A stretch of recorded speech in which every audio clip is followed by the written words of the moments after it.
Friends, ಎಲ್ಲರೂ ಹೇಗಿದ್ದೀರಾ? ನಾವು ಇವತ್ತು ಅವಲಕ್ಕಿ ಬೋಂಡ ಮಾಡೋಣ ಬನ್ನಿ. ನೋಡಿ ಎಷ್ಟು ಚೆನ್ನಾಗಾಗಿತ್ತು. ಹೊರಗಡೆ ಕ್ರಿಸ್ಪಿಯಾಗಿ ಒಳಗಡೆ ಸ್ಮೂತಾಗಿ ಚೆನ್ನಾಗಾಗಿತ್ತು. ನೋಡಿ ಎಷ್ಟು ಕ್ರಿಸ್ಪಿಯಾಗಿದೆ ಅಂತ. ಈಗ ಹೇಗೆ ಮಾಡೋದು ಅಂತ ನೋಡೋಣ. ನಾವು ಅಲ್ಲಿ ಅವಲಕ್ಕಿ ಮತ್ತು ಪೊಟ್ಯಾಟೋನ ತೊಗೊಂಡಿದ್ದೀವಿ. ಅವಲಕ್ಕಿ ತೊಳೆದಿಟ್ಕೊಂಡಿರೋದು, ಓಕೆನಾ. ಅವಲಕ್ಕಿ ಮತ್ತು ಪೊಟ್ಯಾಟೋನ ಹಾಕಿಬಿಟ್ಟು ಮಿಕ್ಸಿಗೆ ಹಾಕ್ಬಿಟ್ಟು ಗ್ರೈಂಡ್ ಮಾಡ್ಕೊಳ್ಳಿ. ನೋಡಿ ಈ ಥರ ನೀವು ಪೇಸ್ಟ್ ಮಾಡ್ಕೊಳ್ಬೇಕು. ಪೊಟ್ಯಾಟೊ ನಾವು ಬೇಯಿಸಬಾರ್ದು. ಈ ಥರ ನೋಡಿ ಮಿಕ್ಸಿಗೆ ಹಾಕ್ಕೊಂಡು ಈ ಥರ ಮಾಡ್ಕೊಳ್ಳಿ. ಜಾಸ್ತಿ ಗಟ್ಟಿನೂ ಇರಬಾರ್ದು ಅಥವಾ ನೀರು ಥರನೂ ಆಗಬಾರ್ದು.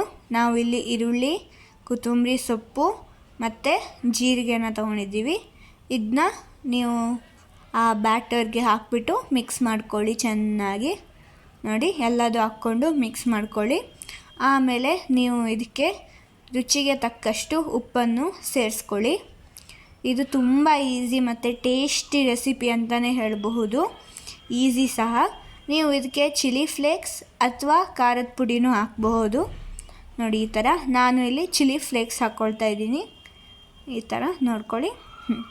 ಆಮೇಲೆ ಇದನ್ನ ಸ್ವಲ್ಪ ನೀವು ಇದಕ್ಕೆ ಸ್ವಲ್ಪ ಅಕ್ಕಿ ಹಿಟ್ಟನ್ನ ಹಾಕ್ಕೊಳ್ಳಿ ಕ್ರಿಸ್ಪಿಗೋಸ್ಕರ.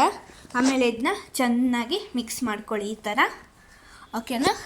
ನೋಡಿ ಈ ಥರ. ಇದು ತುಂಬ ಟೇಸ್ಟಿಯಾಗಿತ್ತು, ತುಂಬ ಚೆನ್ನಾಗಾಗಿತ್ತು. ಸ್ನ್ಯಾಕ್ಸಿಗಂತೂ ಸಖತ್ತಾಗಿ ಆಗತ್ತೆ. ಇದು ಮಕ್ಕಳಿಗೂ ತುಂಬ ಇಷ್ಟ ಆಗತ್ತೆ. ಚೆನ್ನಾಗಿ ಮಿಕ್ಸ್ ಮಾಡ್ಕೊಳ್ಬೇಕು ಈ ಥರ, ಓಕೆನಾ. ನಮ್ಮ ಚಾನಲ್ನ ಲೈಕ್, ಶೇರ್, ಸಬ್ಸ್ಕ್ರೈಬ್ ಮಾಡೋದನ್ನು ಮರಿಬೇಡಿ. ಈಗ ಮಿಕ್ಸ್ ಆಗಿದೆ. ಈಗ ನಾವು ಒಂದು ಬಾಣಲಿಲಿ ಆಯಿಲ್ ಹಾಕ್ಕೊಳ್ಳೋಣ.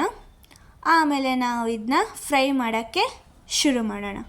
ನೋಡಿ ಎಷ್ಟು ಚೆನ್ನಾಗಿ ಕಾಣಿಸ್ತಾ ಇದೆ ಅಂತ. ನೋಡಿ ಈ ಥರ ಫ್ರೈ ಮಾಡ್ಕೊಳ್ಳೋಣ. ಆಮೇಲೆ ಹಿಟ್ಟು ಸ್ವಲ್ಪ ತೆಳ್ಳಗಾಯಿತು ಅಂದರೆ ನೀವು ಗೋಧಿ ಹಿಟ್ಟು ಅಥವಾ ಮೈದಾ ಹಿಟ್ಟನ್ನು ಮಿಕ್ಸ್ ಮಾಡ್ಕೊಳ್ಬಹುದು. ಯಾವುದಾದ್ರೂ ಆಗುತ್ತೆ, ಯಾವುದಾದ್ರೂ ಒಂದು. ಓಕೆ, ನಾವಿಲ್ಲಿ ಫ್ರೈ ಮಾಡ್ಕೊಳ್ಳೋಣ. ಮತ್ತು ನೀವು ಇದನ್ನ ಟ್ರೈ ಮಾಡಿದರೆ ಹೇಗಾಗಿತ್ತು ಅಂತ ಕಾಮೆಂಟ್ ಸಹ ಮಾಡಿ. ನೋಡಿ ಎಷ್ಟು ಚೆನ್ನಾಗಿ ಕಾಣಿಸ್ತಾ ಇದೆ ಅಂತ. ಈ ಥರ ಕಲರ್ ಬಂದಮೇಲೆ ನೀವು ಇದನ್ನ ತೆಕ್ಕೊಳ್ಬಹುದು. ನೋಡಿ ಎಷ್ಟು ಚೆನ್ನಾಗಿ ಕಲರ್, ಗೋಲ್ಡನ್ ಕಲರ್ ಬಂದಿದೆ ಅಂತ. ಓಕೆ, ಈಗ ನೋಡಿ ನೀವೇ ನೋಡಬಹುದು ಎಷ್ಟು ಕ್ರಿಸ್ಪಿಯಾಗಿ ಬಂದಿದೆ ಅಂತ. ತುಂಬ ಚೆನ್ನಾಗಾಗಿತ್ತು. ಇಷ್ಟೇ ಆಗಿತ್ತು ಈ ವಿಡಿಯೋದಲ್ಲಿ. Thank you for watching.